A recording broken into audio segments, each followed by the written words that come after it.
Well, the word of the day is Cajun, and it ought to be thank God, because it's actually raining in Oklahoma.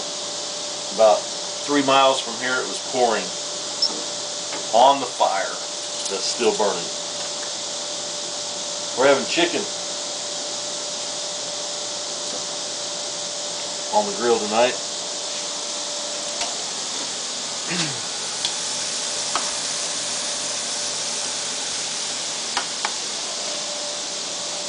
See you guys tomorrow.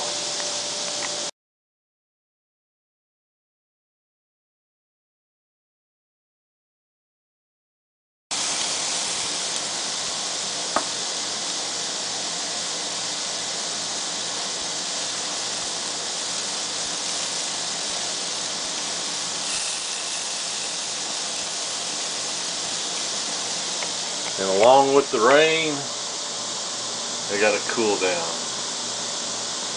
That's a good thing.